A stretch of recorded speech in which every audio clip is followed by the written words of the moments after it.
sea, que garantice de alguna manera, pues, un cierto valor de peso unitario que se está buscando en el proyecto, pero sin exagerar con el número de pasadas, ¿no? Porque hemos visto acá que cuando incrementamos eso sin ningún control, pues el efecto es que no conseguimos mucha mejora de nuestro peso unitario seco, ¿no es cierto? Entonces no vale la pena gastar pues tiempo, horas persona, horas máquina, etcétera, que en realidad estamos hablando de dinero, entonces no vale la pena gastar aquello, ¿no? Entonces uno tiene que ver más o menos entre qué rango se va a manejar. Y como dato extraoficial, pues habíamos indicado, pues vean que con 16 pasadas, pues básicamente estamos cerca de un valor o de un porcentaje bastante razonable, ¿no? Y la experiencia a veces nos lleva a tomar, por ejemplo, entre un rango entre 10 a 15 números de pasadas o 15 veces que pasa el rodillo compactador, pues en ese rango uno debería de realizar ya el control de la compactación, ¿no es cierto? Entonces eso es un detalle. Todavía no hemos hablado del control de compactación, pero ya vamos hacia ese punto, ¿no?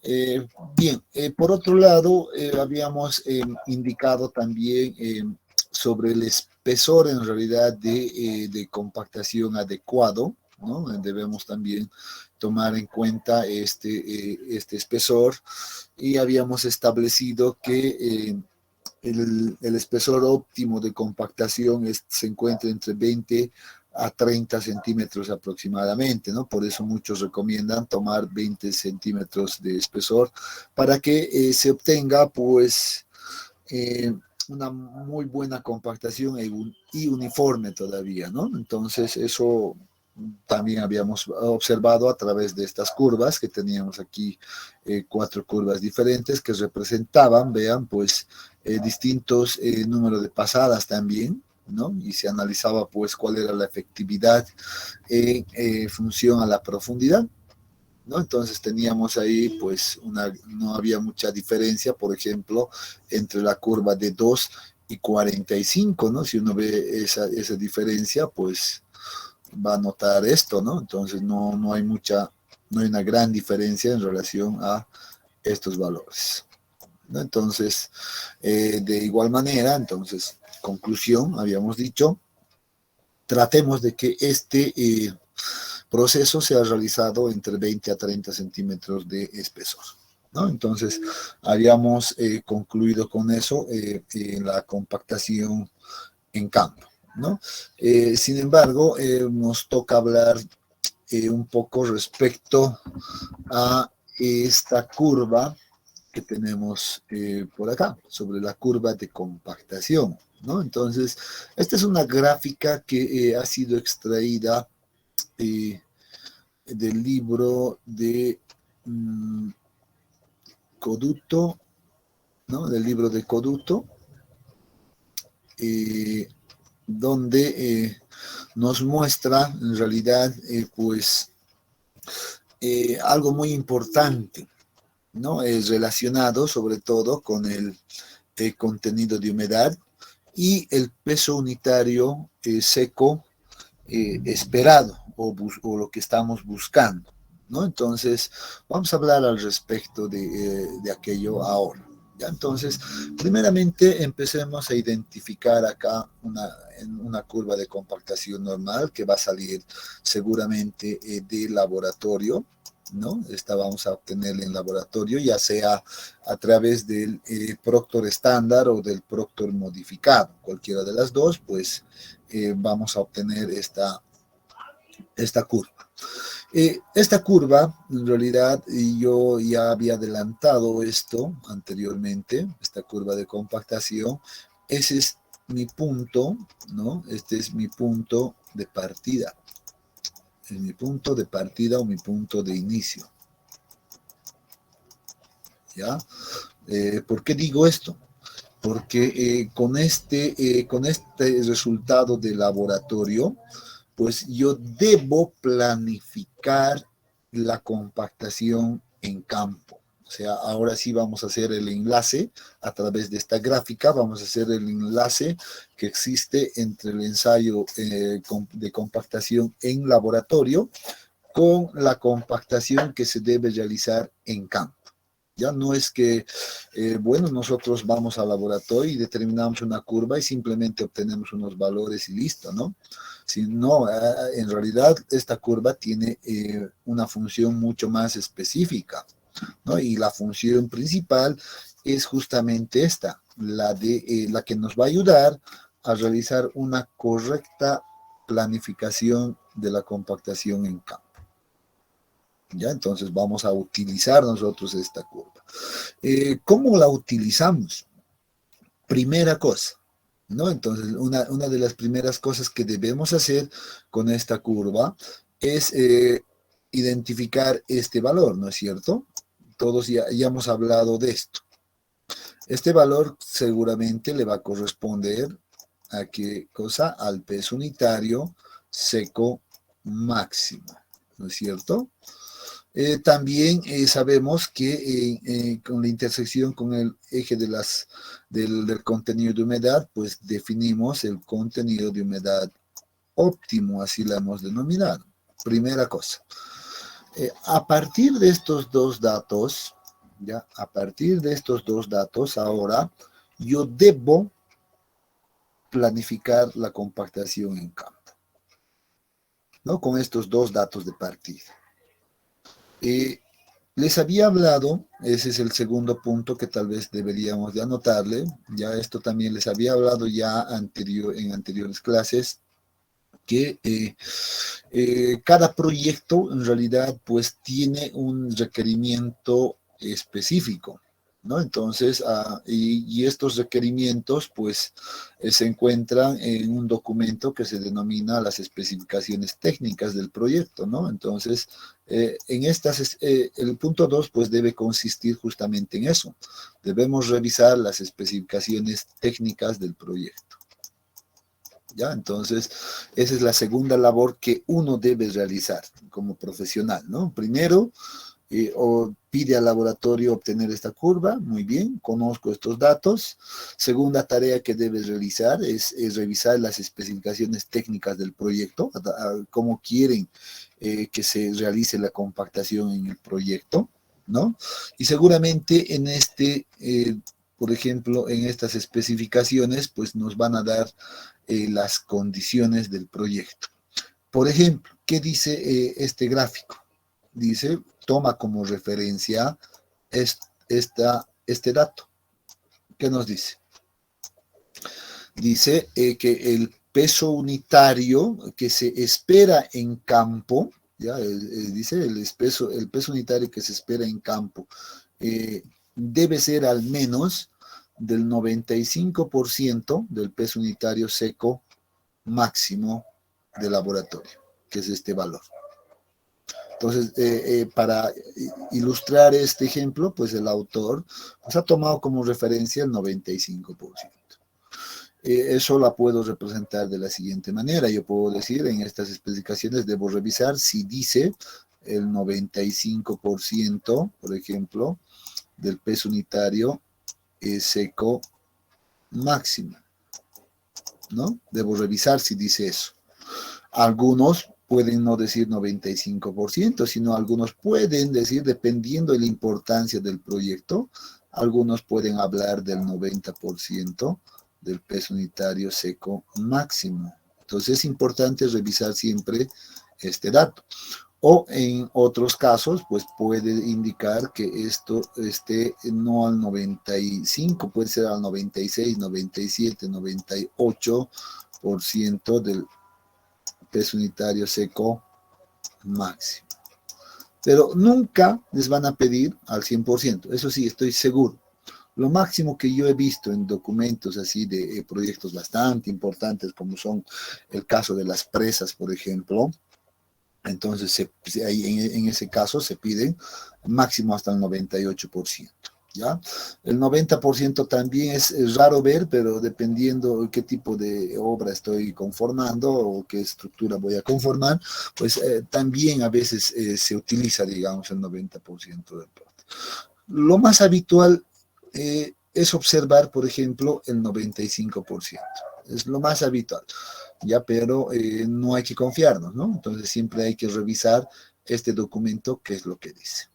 Y con este dato, ahora nosotros podemos, ahora sí, planificar en este caso, la compactación en campo, ¿ya? ¿Qué significa este dato? Ya significa, por ejemplo, que si yo tengo, voy a suponer un número redondo, ¿ya? Que si yo tengo, por ejemplo, un peso unitario seco de 20, estoy dándome un valor simplemente, ¿ya? De 20 kilonewtons metro cúbico. Ya voy a suponer que el laboratorio me ha reportado ese dato. Si yo tengo este dato, entonces yo para alcanzar este requerimiento debo hacer lo siguiente. Entonces debo seguramente multiplicar pues el 95% por este valor, de tal manera que el valor mínimo que yo voy a obtener va a ser un valor, a ver, simplemente para tener un valor numérico vamos a tener el peso unitario, la vamos a denominar seco mínimo permitido, ya el valor mínimo que debo alcanzar en campo va a ser 0.95, ¿no? 0.95 que multiplica, ¿cuánto es mi valor? 20. Entonces multiplico por 20 y ¿cuánto me da ese valor? Entonces debo determinar primeramente ese valor mínimo, peso unitario seco mínimo. A ver quién está con su calculadora a la mano. 19. Al 95, 19 exactamente, dice, gracias. Vean, entonces tengo un valor de 19, obviamente las unidades acá, kilonewtons metro cúbico. Bien, y de esta manera yo sé ahora que en campo la supervisión del proyecto me va a exigir a mí que compacte al menos alcanzando un peso unitario seco de 19 kilonewtons metro cúbico. Si yo no alcanzo esto en campo, pues entonces el proyecto o el trabajo va a ser rechazado. Y esa es la labor de la supervisión, ¿no? El de verificar si cumplo o no cumplo con este requerimiento del proyecto. Si no cumplo, entonces me dirá, tienes que mejorar tu compactación, todavía no has alcanzado, ¿no? Entonces, bueno, yo como constructor tengo que empezar a mejorar seguramente la compactación y darle más número de pasadas, etcétera, ¿no? Entonces, para alcanzar mínimamente este valor. Pero hay algo muy importante en este punto, ¿ya? Entonces, ¿cómo debo hacer esto?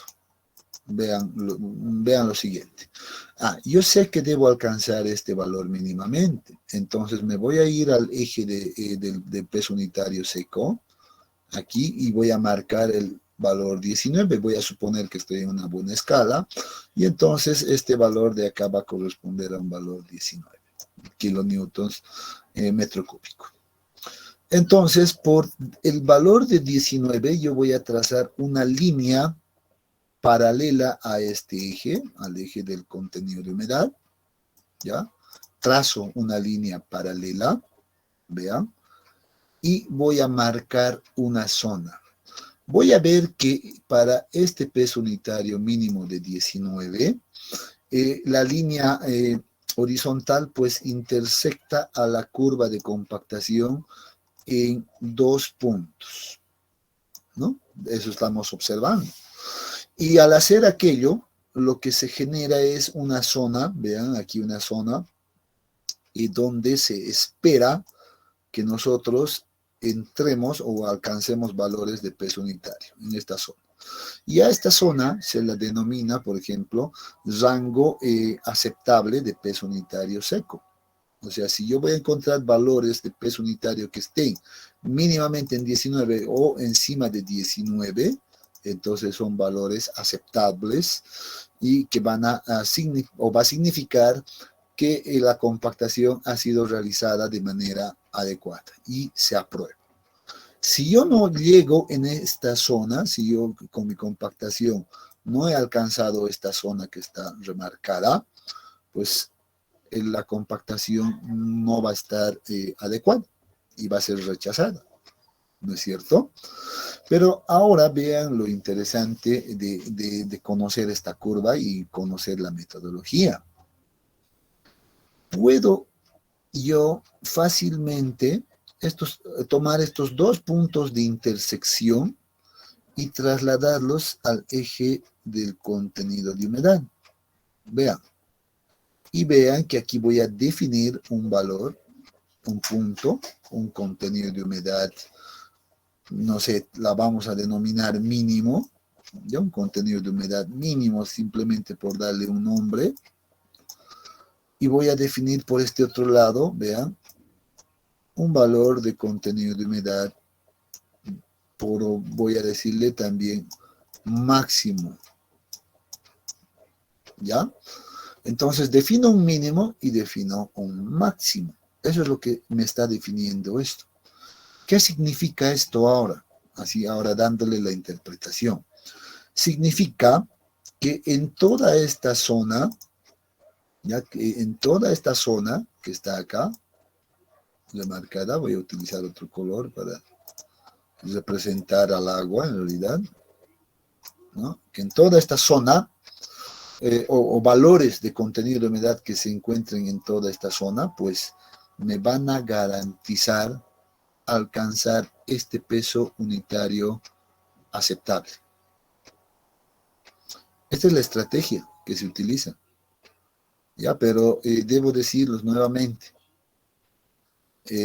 muchos colegas pues no realizan esta planificación, simplemente la resuelven en campo en realidad, ¿no? Y luego en campo están peleando, a ver, aumentaremos más agua, a ver, haremos esto, daremos más número de pasadas, a ver si alcanzamos, y están perdiendo tiempo, ¿no es cierto?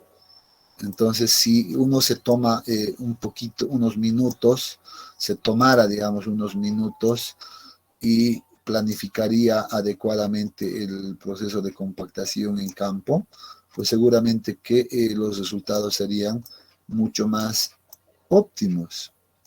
El conocer este rango de contenido de humedad a mí que me va a garantizar alcanzar mínimamente el peso unitario que estoy buscando, 95%, pues es de suma importancia. Y además entender esto todavía es más importante. Hay mucha gente que no entiende, la verdad, debo decirlo así. A veces muchos colegas no entienden esto. Dicen, no, yo tengo experiencia, 20 años trabajando en caminos y todo el tiempo me ha funcionado el método que yo utilizo, dice, ¿no? Sus métodos empíricos. Y voy a explicar por qué ahora. ¿Por qué es importante conocer esto? ¿Ya? Voy a suponer, por ejemplo, ya que el contenido de humedad óptimo pues se encontraba al 10%, solo para darle un número, ¿ya? El 10%, este estaba en porcentaje, por cierto. Entonces, tengo el 10%. Veo este otro valor y voy a suponer que que me intersecta en un valor de 7%. Ya un valor mínimo de 7%, y aquí un valor máximo de, voy a decir simplemente 14%. ¿Ya? 14%. Entonces, ¿qué significa esto? Significa que yo en campo, antes de compactar, aquí está tal vez mi zona a ser compactada, ya he agarrado, ya hemos explicado esto, ¿no? Hemos traído el material, lo hemos dejado en distintos lugares, luego lo hemos extendido y luego empezamos a hacer pasar la compactadora una y otra vez, repetidas veces contando o controlando, en este caso, el número de pasadas, ¿no es cierto? Entonces, en uno de los puntos, no sé si recuerda alguien, al inicio yo decía, ya, debemos secar o agregar agua, ¿no es cierto? Voy a retroceder solamente para efectos de recordar justamente ese punto. Aquí está, ¿no? Aquí está en este penúltimo paso, que decía acá, humedecer. Después de haber extendido el material, pues decíamos humedecer o secar el material. Y aquí esto era importante, les decía, ¿no? Luego vamos a hablar de esto y bueno, ahora estamos en ese momento, ¿no? ¿Por qué decimos acá humedecer o secar el material? Justamente por este detalle. Vamos, ¿ya? Justamente por este detalle. Debemos garantizar nosotros que la humedad de este material a ser compactada, pues se encuentre entre 7, ya se ha vuelto muy sensible esto, ¿no? Entonces, a ver, voy a escribir entre el 7 y el 14% para este ejemplo. ¿No es cierto? Ahí voy a dejarlo, esto, ¿no? Debo garantizar de que el material que voy a compactar esté entre el 7 y el 14%. Si garantizo eso, pues entonces estoy asegurando de que voy a alcanzar mínimamente este valor y voy a entrar dentro del rango aceptable de peso unitario seco. Aquí está. La gráfica me está indicando ese detalle. Entonces, eso supone, y eso me dice a mí que en campo, antes de iniciar la compactación, debo determinar el contenido de humedad, ¿no? Y en campo, ¿qué es lo que hace? Pues básicamente agarran una pequeña cantidad de la muestra, la ponen en una hornilla rápidamente, por unos 10 o 15 minutos empiezan a remover en la hornilla constantemente, de tal manera que va secando, perdiendo todo el contenido de humedad, y luego pues ya pueden determinar el contenido de humedad. Y si yo en ese momento me doy cuenta, por ejemplo, que estoy aquí, voy a decir que sea simplemente el 6%, ¿ya? Y esto es lo que pasa a veces, ¿no? Dicen, mira, estoy cerca, bueno, probablemente esto puede servir, ¿no? Si estoy al 6%, pues, ¿qué debería de hacer? Debería de agregar una cierta cantidad de agua que me garantice ingresar en este rango. Porque si no lo hago, ¿qué va a pasar? Vean, voy a trazar una línea por aquí. Bueno, es una línea ya. Y miren dónde voy a alcanzar. ¿Y qué va a pasar? Si yo ahora vengo hacia esta otra línea, pues seguramente voy a tener un peso unitario pues menor al mínimo esperado. Y así le dé 20 pasadas, 30 pasadas, 40 pasadas con este mismo contenido de humedad, vean, no voy a llegar nunca. Porque vean, la curva ya está aquí. No hay manera de alcanzar este valor. Es casi imposible. Entonces necesito agregar agua.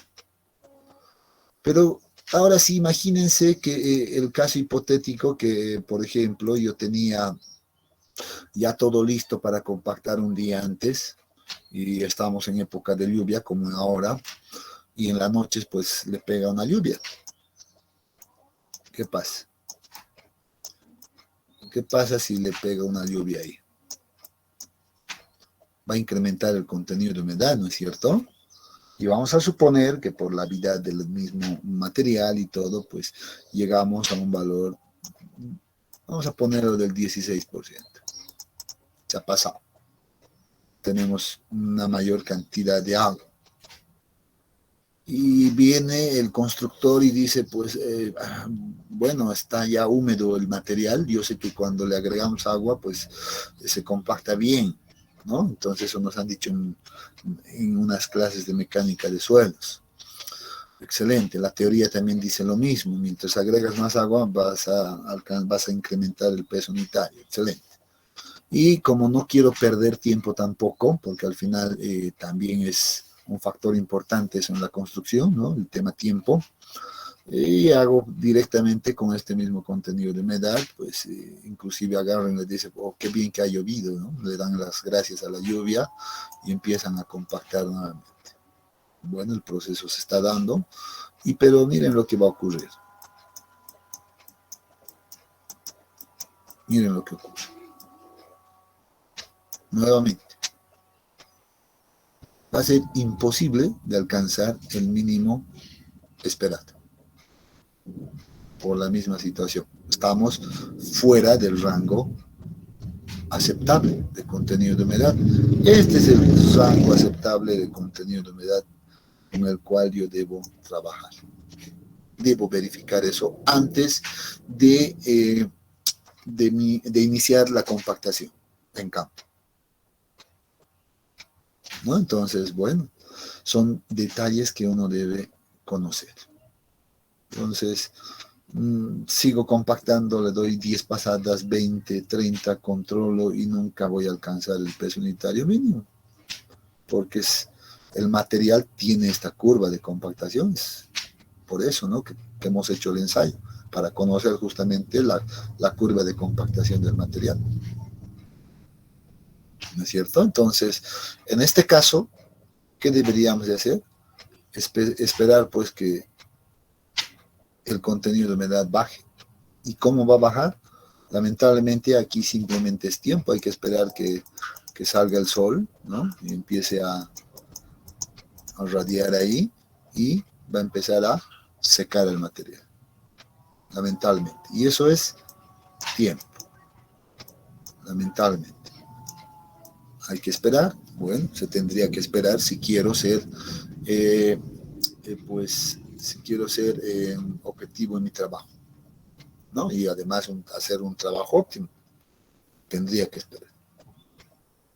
¿De acuerdo? Entonces, y de esta manera yo realizo la planificación de campo.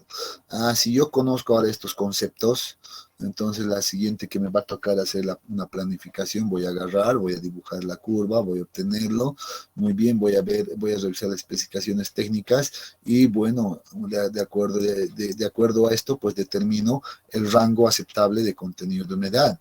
Y ese rango aceptable de contenido de humedad, pues se define como delta W, y en este caso aquí ya habíamos dicho que para el ejemplo simplemente se lo define de esa manera. Entonces defino el rango de contenido de humedad aceptable y con eso pues me voy a campo y el cuarto paso pues consistiría en realizar la compactación. Entonces aquí decimos compactar, ¿no? Entonces es muy importante.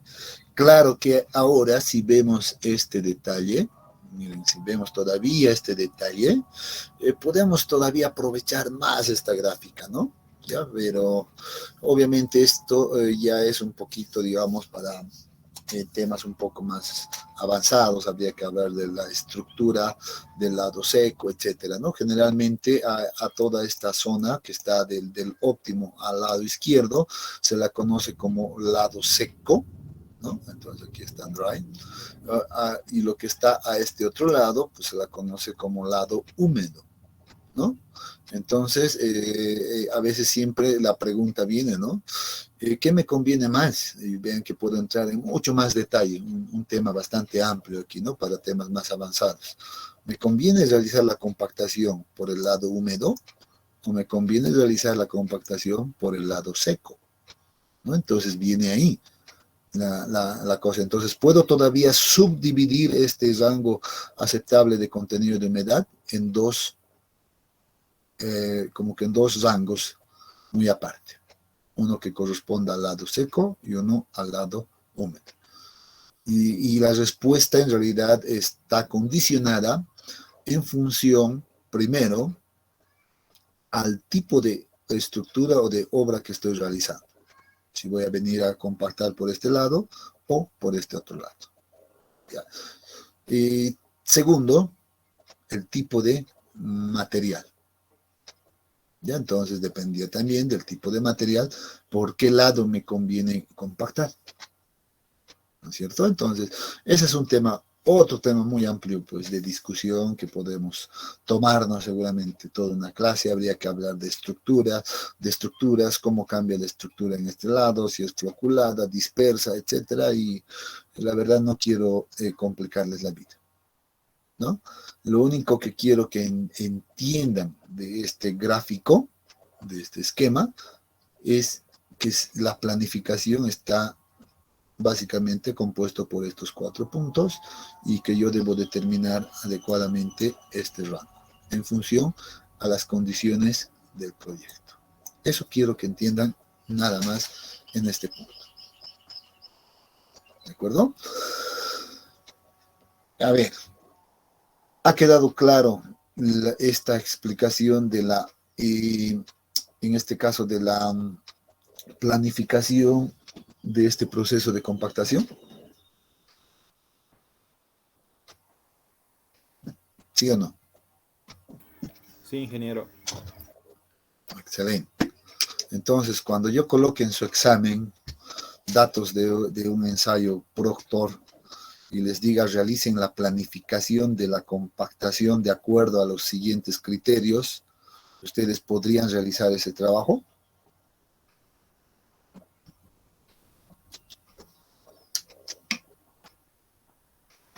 ¿Sí o no? Sí, ingeniero. Muy bien, porque eso es lo que se espera, ¿no? Que ustedes hagan lo mismo que acabamos de hablar, en realidad lo hemos explicado en mucho tiempo, pero era importante para que ustedes puedan entender, ¿no? Entonces, a partir de esto, ustedes podrían dar incluso recomendaciones, decir, ¿no? Las condiciones mínimas deben ser de contenido y humedad debe ser de tantos y la máxima de tantos, etcétera, ¿no? Para garantizar una buena ejecución, por ejemplo, ¿no? Bien, entonces, bueno, ahora sí ya sabemos cómo pues interactúa los resultados del laboratorio con el trabajo de campo que se va a realizar, ¿no es cierto? Y este es el conjunto en realidad. Todo se resume en esta última gráfica, ¿no? Aquí he hecho el análisis de todo, he agarrado los datos del laboratorio y a partir de eso pues estoy dando los lineamientos para que se realice el trabajo en campo, ¿no? Pero ojo, ahora estamos todavía solo en lo que esperamos que se haga, ¿no? Y ahora alguien podría hacer una consulta aquí, decir, ¿y cómo sé en campo, ¿no? Y ahí viene la pregunta, ¿cómo sé en campo si he encontrado o he alcanzado este valor? Bueno, para nuestro ejemplo, 19. ¿Cómo sé? ¿Cómo sé en campo que yo he alcanzado o no he alcanzado? Muy bien, he agarrado los rangos que me han sugerido de la planificación, he cumplido con eso, le he dado 10 pasadas, pero ¿cómo sé si estoy con este valor o no estoy con este valor? Bueno, y ahí viene el trabajo de la supervisión, ¿no? Y vamos a hablar justamente de eso ahora. Y a ese punto se la denomina control de la compactación. A ese interrogante que acabo de plantear. ¿Cómo sé si he alcanzado o no las condiciones mínimas esperadas? Ahí viene el control de compactación. Muy bien, y esto tiene que saber muy bien el supervisor, ¿no? Porque si no sabe, bueno, estaría por demás ahí, estaría de adorno en obra, ¿no? No estaría haciendo su trabajo. ¿Qué dice? Después de realizar la compactación en campo, siempre es necesario, y bien, decimos siempre, o sea, no es opcional, no es una opción, ¿no? Siempre es necesario verificar si con ello se lograron los fines propuestos. ¿Cuáles eran los fines propuestos? Para nuestro ejemplo, alcanzar un peso unitario mínimo, para nuestro ejemplo que lo he puesto, ¿no? Que lo voy a llamar mínimo, ¿cuánto? 19, para nuestro caso. ¿No? Ese es nuestro fin, alcanzar eso en campo. Para lo cual dice, se hace uso de un parámetro, ya, que las denominamos, pues, grado de compactación. Este es un parámetro que me va a servir de control de calidad, si quieren. Ya algunos lo llaman así. Vamos a hacer el control de calidad de la compactación. Ya, entonces, bueno, entonces vamos a definir este grado de compactación y es bastante simple. Ya, el grado de compactación se la define como la relación entre la densidad seca obtenida en campo, ¿ya? Versus, o dividido más bien, más versus, la densidad seca máxima que se ha obtenido en laboratorio. Porque este dato ya lo conocemos, como esté planificado, ¿no es cierto? Entonces, ¿qué estoy yo buscando? Simplemente este valor, ¿no? Este es el valor que yo necesito encontrar, ¿no? Y si ahora yo multiplico esto por 100, voy a tener un porcentaje. Si yo agarro esta división, este valor entre este valor, mínimamente debería de encontrar lo que me dicen las especificaciones técnicas, que para el caso hemos tomado también este ejemplo de 95%, ¿no? En realidad, esta condición de 95% del peso unitario seco máximo no había sido más que el valor de el grado de compactación. Por tanto, mínimamente esto debería de darme, reproducir ese valor de 95%. Mínimamente. Si no reproduce, pues está mal la compactación, ¿no? Y para eso, ¿qué tengo que garantizar? De que esto sea, por ejemplo, 19, y este sea, bueno, este es 20. Listo. 19 entre 20%, debería de darme los 95%.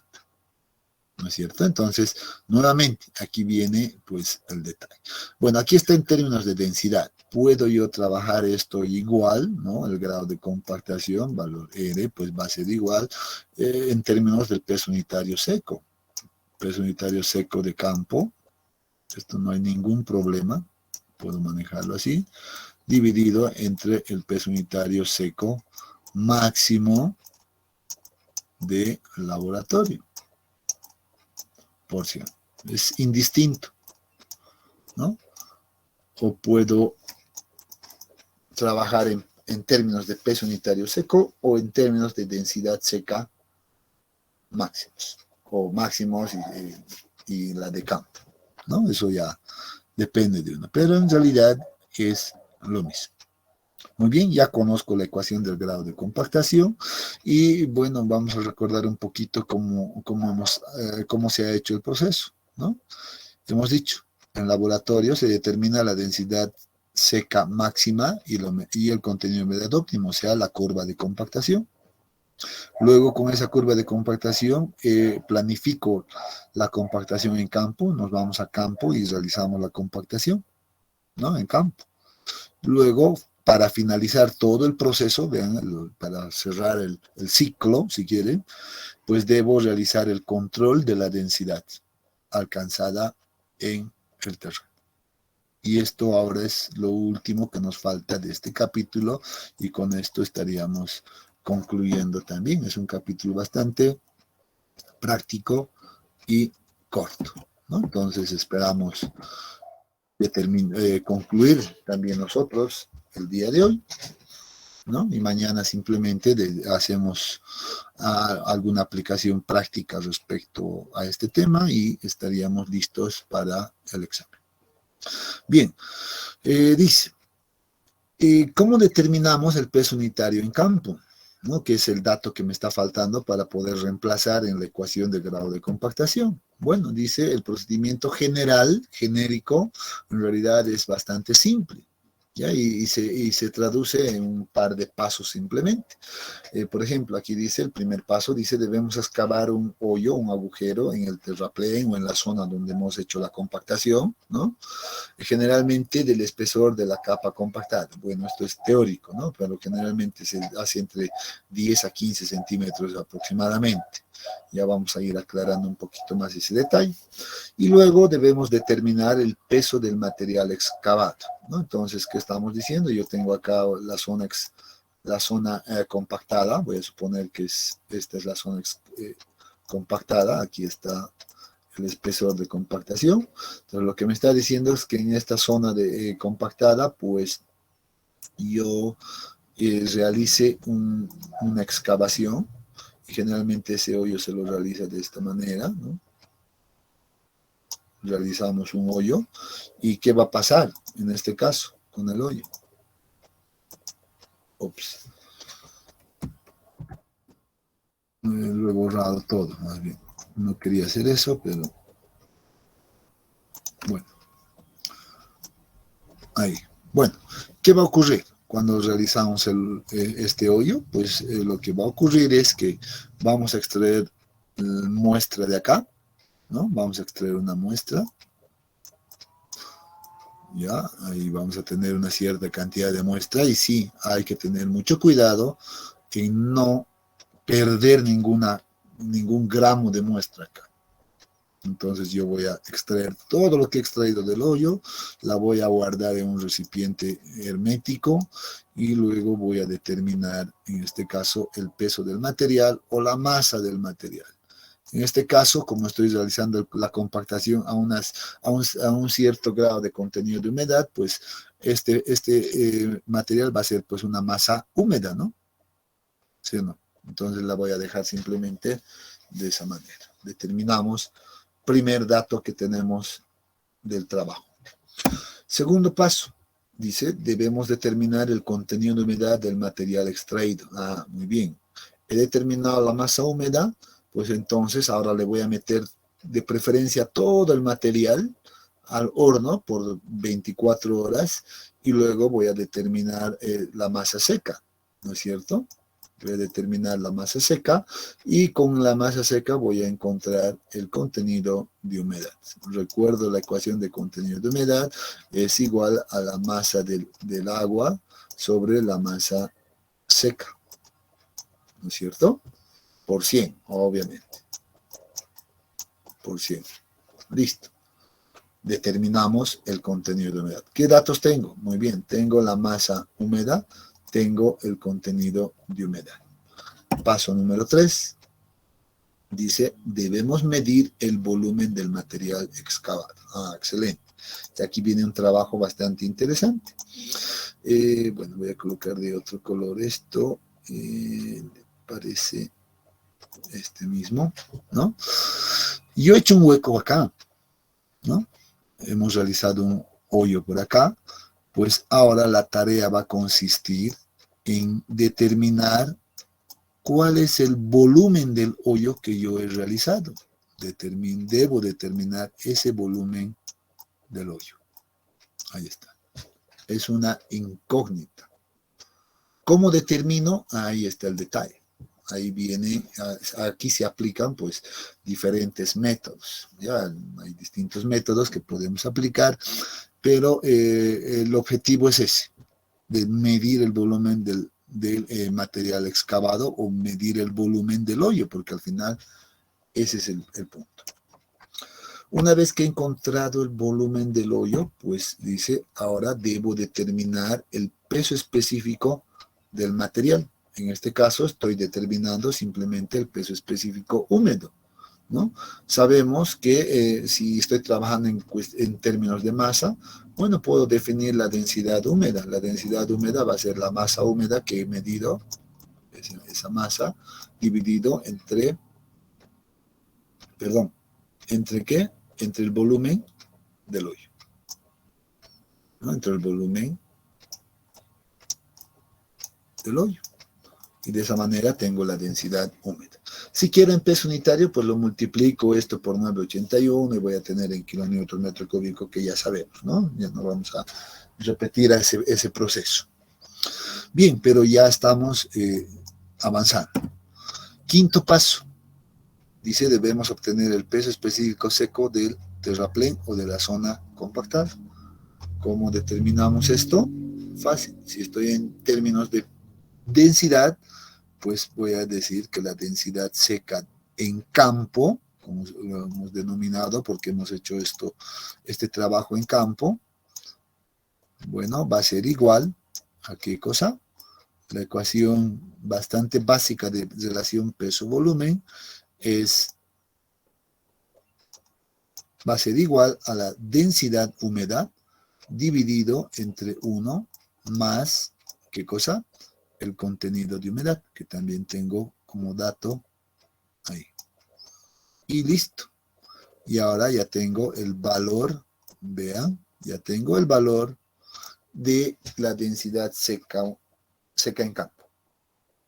Y con este dato, ahora sí me voy a la ecuación del grado de compactación, reemplazo esta ecuación, la comparo, bueno, con el mínimo valor requerido y ya determinamos ese valor de grado de compactación.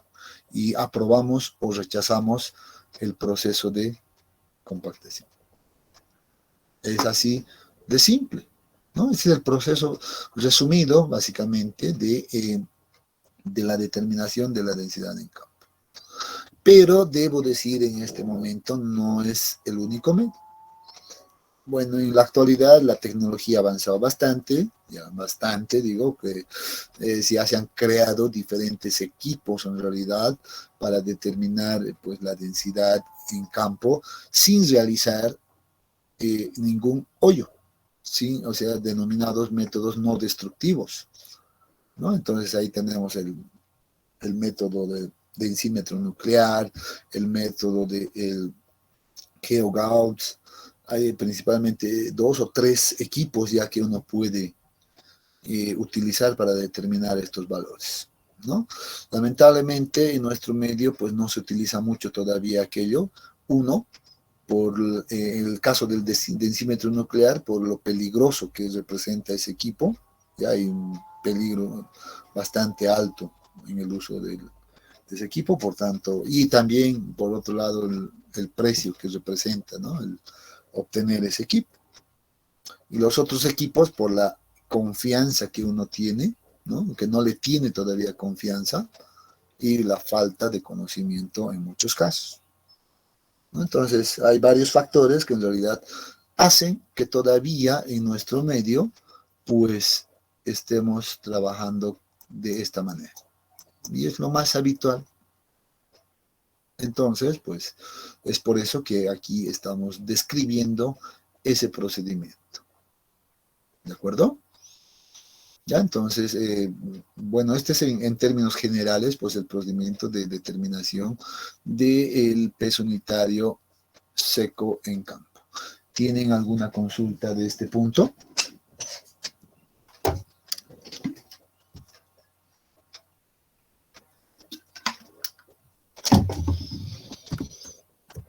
Bueno, parece estar todo claro entonces, eso está bien. Muy bien. Para finalizar el capítulo, pues vamos a hablar del ensayo denominado cono de arena, ¿ya? Que en realidad es una ampliación de estos 5 pasos que hemos descrito acá. Es una ampliación de este procedimiento. Vamos a realizar básicamente lo mismo, la excavación del hoyo, etcétera, pero quiero aclarar que el ensayo de cono de arena pues está dirigido principalmente a determinar este valor. Esto es lo único que no he indicado en este procedimiento, ¿no? ¿Cómo determinamos? Lo he dejado ahí, ¿no? Como un interrogante. Sin embargo, ahora vamos a hablar, por ejemplo, del método de cono de arena, que es el método que nos va a ayudar a encontrar ese volumen del hoyo. Pero quiero decir también que aquí no es el único método del cono de arena para encontrar el volumen. Tenemos ahí el método del globo de Hule, por ejemplo, que ya poco se lo utiliza también por falta de conocimiento y por falta también del equipo, ¿no? No muchos lo tienen. ¿Ya? Yo sé que, por ejemplo, nuestro laboratorio de geotecnia sí lo tiene. Tiene el cono de arena, tiene el globo de Hule también, ¿no?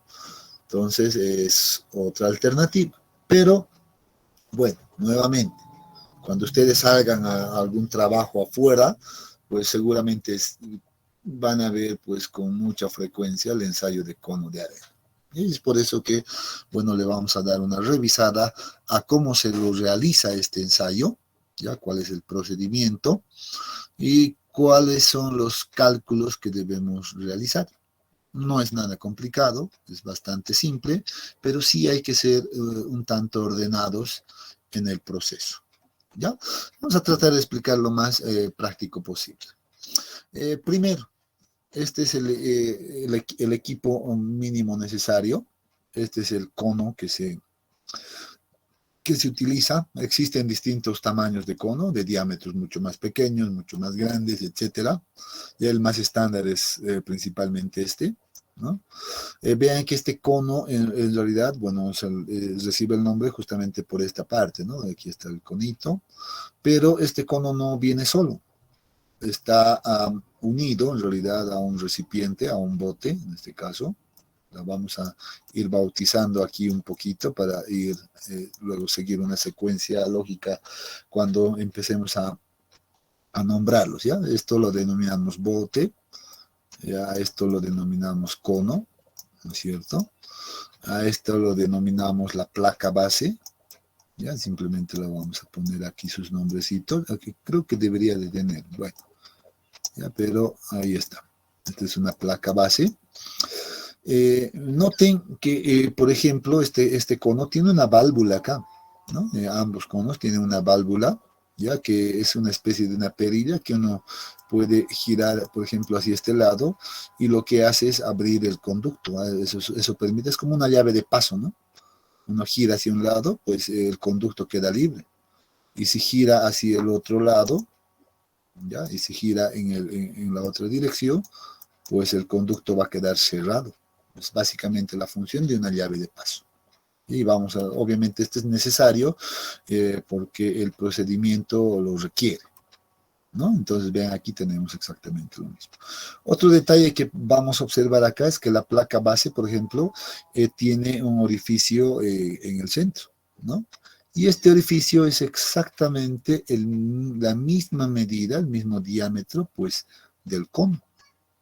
¿Ya? Y esto con el afán de que el cono pues venga en esta placa base y se acomode perfectamente.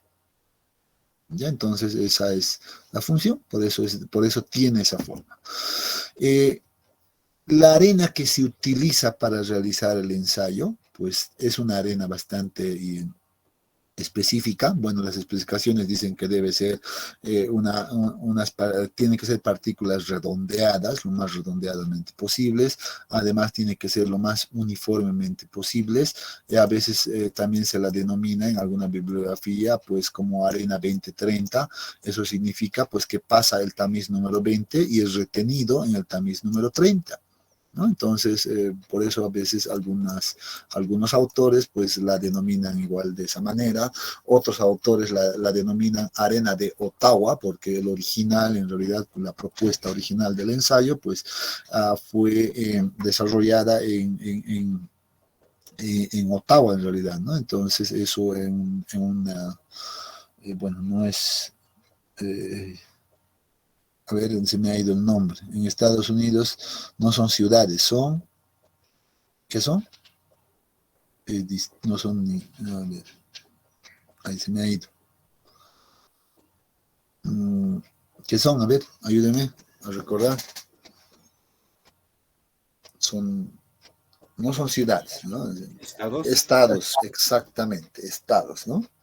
Entonces, esto ha sido desarrollado en el estado de Ottawa y por eso recibe el nombre de arena de Ottawa. Mucha bibliografía van a verlo como arena de Ottawa. En algunas la nombran 2030. ¿Qué arena nosotros utilizamos aquí en nuestro medio? Pues una arena del río Mariposas de Chapare. No sé si alguien conoce, seguramente algunos conocerán. Entonces, esa arena del río Mariposas tiene unas propiedades muy parecidas a la original, a la arena de Ottawa. ¿Ya? Entonces, son características nada más.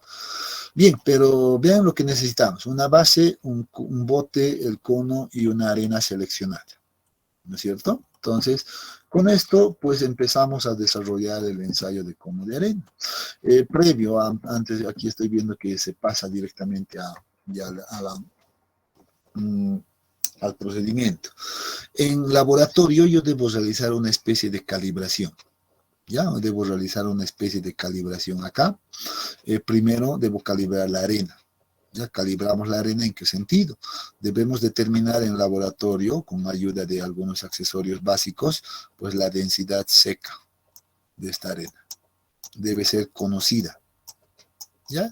Y esto es fácil realizarlo en laboratorio. Agarramos un molde, puede ser de Proctor o un molde específico para determinar las densidades, pues la llenamos con esta arena sin generar ninguna vibración y pues controlamos cuánto de masa ha entrado en un volumen controlado y determinamos pues la densidad de la arena. El procedimiento se repite unas 3 a 5 veces y el promedio pues va a ser la densidad de arena que yo determino. ¿Ya? Primera cosa que hacemos en el laboratorio. Entonces, esto ya va a ser un dato conocido. Otra cosa que nosotros calibramos en laboratorio es controlar, por ejemplo, cuánto de esta arena que voy a utilizar en el ensayo, pues, ingresa en mi cono. Ay, perdón. ¿No? Entonces, debo determinar en laboratorio cuánto de arena va a ingresar en el cono. ¿Cómo hago aquello? Fácil. En laboratorio todo se hace de manera bastante fácil. Se agarra una placa de vidrio generalmente, acá, ¿no? Una placa de vidrio, que es lo más recomendable. Se coloca gran cantidad de arena en el bote, luego se lo coloca en esta misma posición, luego abrimos la válvula y dejamos que la arena pase pues acá, obviamente ahí está la placa de vidrio, y va a llenar por completo al cono. Una vez que llena el cono, pues el material ya no va a pasar, se va a quedar estable. Cerramos la válvula y luego retiramos esto, levantamos y vamos a controlar la masa de material que ha ingresado o que se requiere en el cono. O sea, en otras palabras, aquí controlamos o calibramos la masa, que la denominamos así, masa de cono, ¿no? La masa necesaria de arena, la masa de arena necesaria que ingresa en este cono, ¿no? Entonces, tengo otro dato. Ese procedimiento también lo repito, no solo una vez, sino 2 veces, 3 veces, 4, hasta 5 veces. Y el promedio, pues seguramente me va a dar un valor representativo.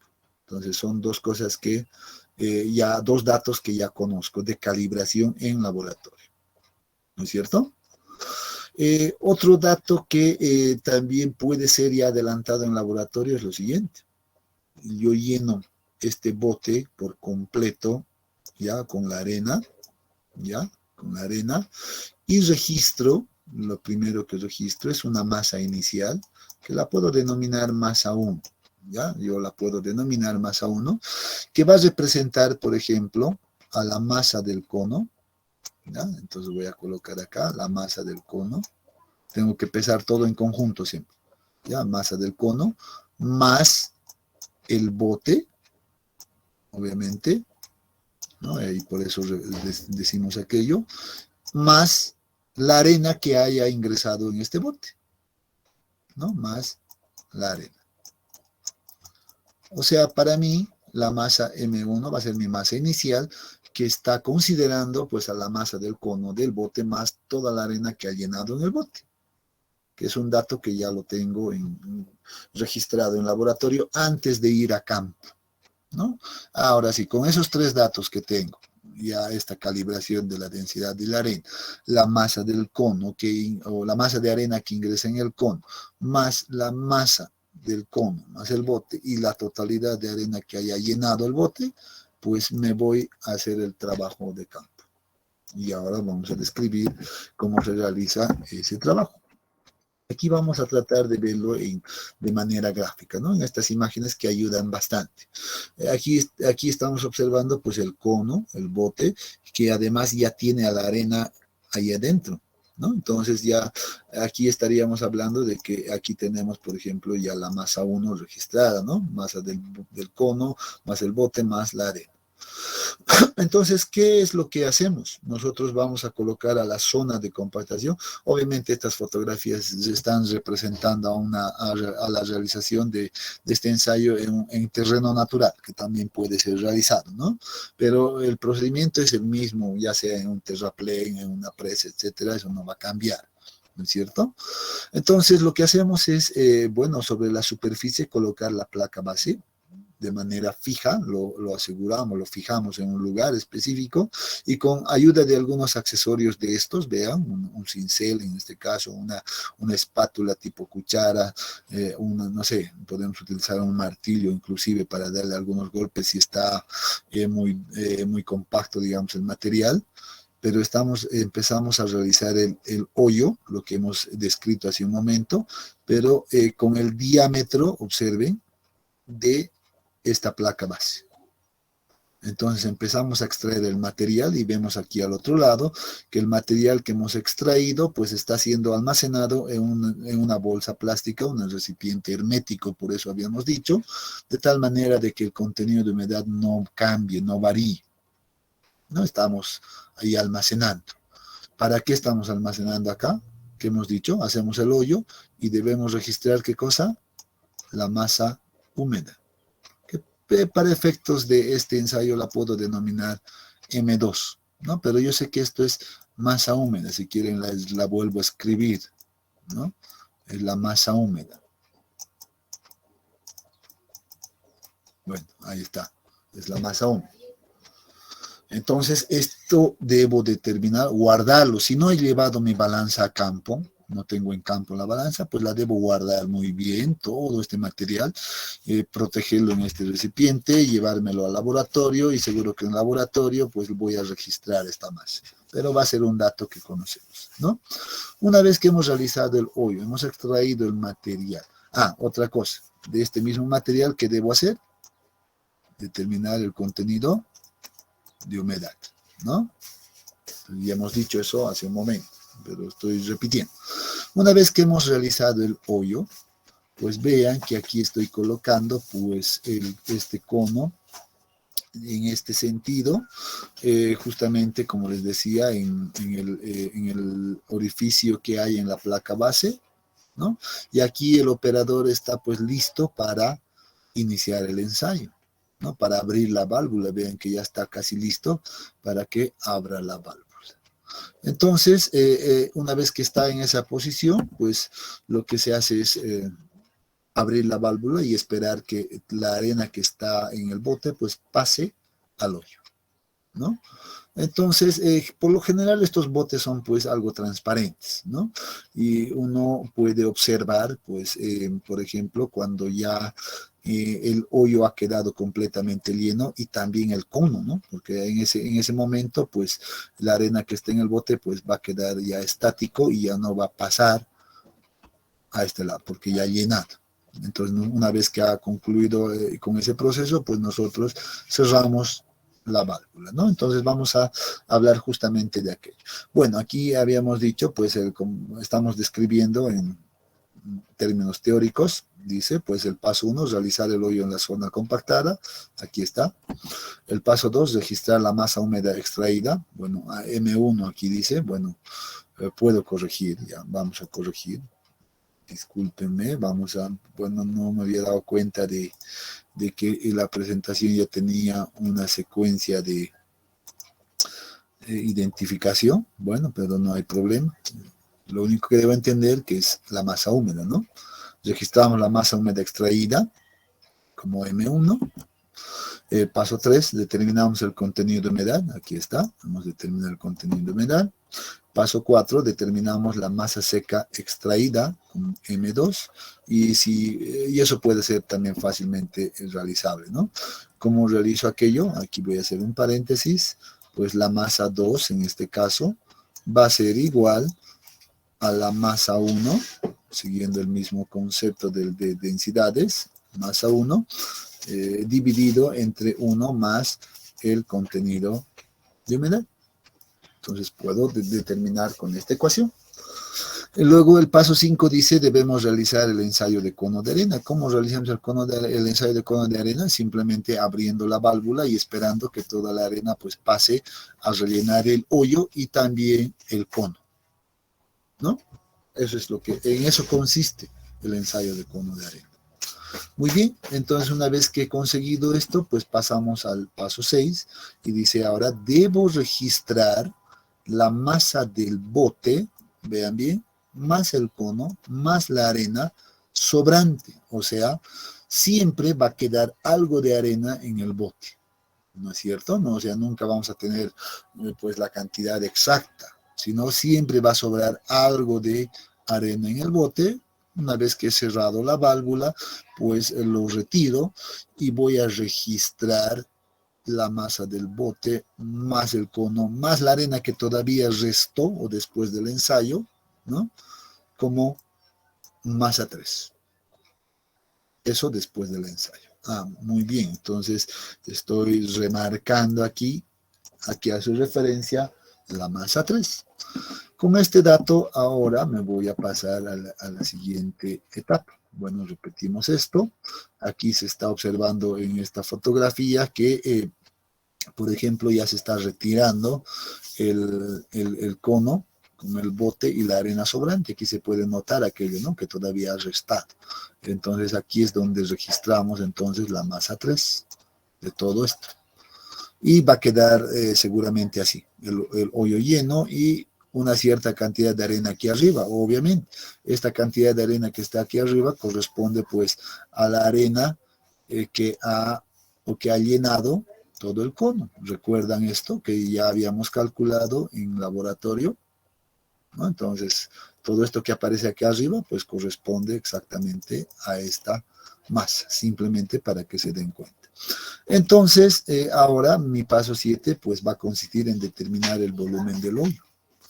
¿Cómo determinamos el volumen del hoyo ahora? A ver, no sé si está aquí. Sí, aquí está la ecuación. Bueno, lo iba a escribir, pero bueno, aquí está ya la ecuación. Dice, el volumen del hoyo que yo he realizado en campo va a ser igual a una masa 4, ¿ya? Dividido entre la densidad seca de la arena. Recuerdan que la densidad de la arena ya era un dato conocido. Entonces va a ingresar acá y ahora solo me falta determinar la masa 4 en este caso.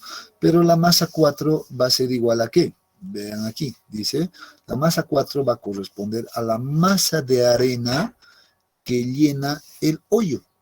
O sea, toda la arena que está acá, menos seguramente esta masa que llenaba el cono. Con eso voy a tener la masa de la arena que llena el hoyo. ¿No es cierto? ¿Y cómo determino esto? A ver, vamos a ver. Sí, aquí está.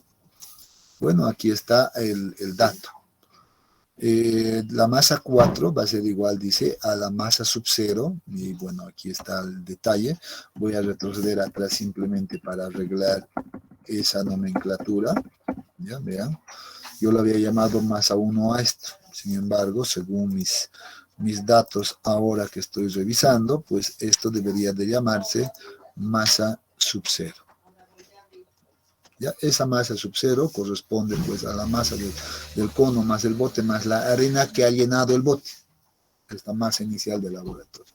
Ahora sí, con esa aclaración, seguramente esto va a resultar ser bastante simple, ¿no? Ahí está.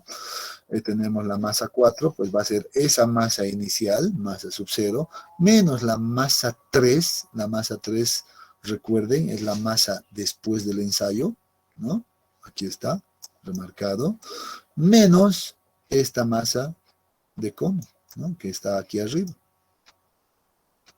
Claro, si yo hago toda esa diferencia, ¿qué me va a quedar? Pues la masa de arena que ha ocupado todo el hoyo. Y es lógico.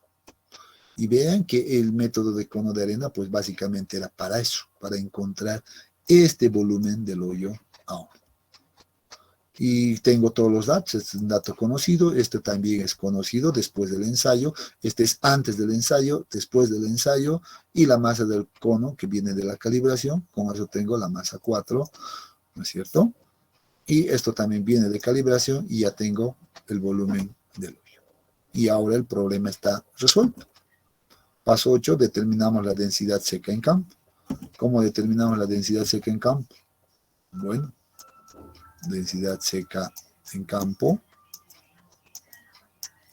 va a ser igual a la masa seca, y esa masa seca para estos efectos la habíamos llamado M2, ¿no es cierto? Si más no me equivoco, a ver, voy a regresar. Simplemente por acá, masa 1 era esto, masa seca, sí, aquí está la masa seca, que es M2, ¿correcto? Entonces, la densidad seca en campo va a ser esa masa 2 dividido entre el volumen del hoyo. Listo. Y ya tengo el problema resuelto. ¿No? ¿Alguna pregunta? No sé qué viene por acá. A ver. Bueno, viene el ejemplo. Pero el ejemplo lo vamos a ver el día de mañana. Si tienen alguna consulta hasta acá. O del ensayo.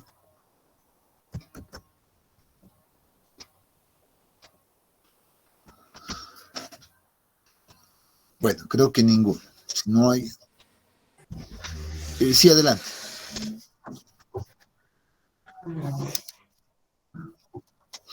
Ya, en realidad es utilizado pues para materiales hasta gravosos, ¿no? Hay materiales gravas. Puede ser realizado inclusive en arcillas, puede ser realizado en arenas, puede ser realizado en gravas. Donde no se puede utilizar es cuando ya tenemos, por ejemplo, bolones, ¿no? O partículas muy grandes, que obviamente ya perjudicarían pues en el diámetro del hoyo, ¿no? Entonces, en ese caso, cuando tengamos ya partículas muy grandes, algunos bolones por ahí, entonces el método de cono de arena debe ser reemplazado por el método de reemplazo de agua. El procedimiento es el mismo, con la única diferencia de que ahora vamos a utilizar un marco mucho más grande, de 1 por 1 o 60 por 60 mínimamente. Generalmente es un marco, puede ser de madera, puede ser metálico, una especie de placa también que se utiliza, ¿ya? Y realizar el hoyo también en un espacio mucho mayor, ¿no? Pues generalmente 60 por 60 es lo que manejábamos, por ejemplo, en nuestro laboratorio, ¿ya? Y realizábamos igual la excavación, el hoyo y todo aquello, de igual manera que en el cono de arena. ¿Qué es lo que cambia? Lo que cambia es que ahora nosotros utilizamos una bolsa, en la perforación, por ejemplo, se la coloca una bolsa nylon, una grande bolsa plástica, ¿ya? Y la pegamos lo más que se pueda a los bordes de la excavación realizada. Y lo que se hace es, en vez de colocar arena, pues colocamos agua. Y por eso se denomina pues reemplazo de agua, ¿no? Se coloca agua y aquí marcamos el nivel. Ahí sí debemos de garantizar de que el nivel sea bastante fijo, ¿no? Y controlamos qué cantidad o qué volumen de agua ha entrado, ¿no? Y controlamos el volumen del agua, vamos a ir controlando litro a litro. Entonces, como conocemos el volumen, la densidad del agua, es un dato conocido, pues vamos a determinar igual el volumen del hoyo. Y nuevamente, ¿no? Vamos a determinar qué cantidad de masa hemos extraído, vamos a determinar la masa seca, vamos a determinar igual todos los datos que hemos hecho en el cono de arena, ¿no? De igual manera, solo cambiamos, en vez de arena, utilizamos agua y un marco mucho más grande. Y el proceso es exactamente lo mismo. Ya, eso simplemente para aclarar en ese caso. En casos especiales, ¿no es cierto? Pero después el cono de arena puedes utilizarlo en gravas tranquilamente. No hay problema.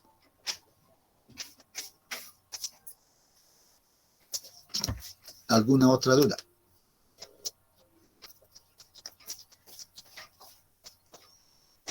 Ninguna. Muy bien. Entonces quedamos acá, jóvenes, y nos vemos el día de mañana ya para ver, bueno, la aplicación práctica de este capítulo.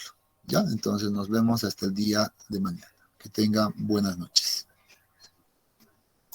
Buenas noches.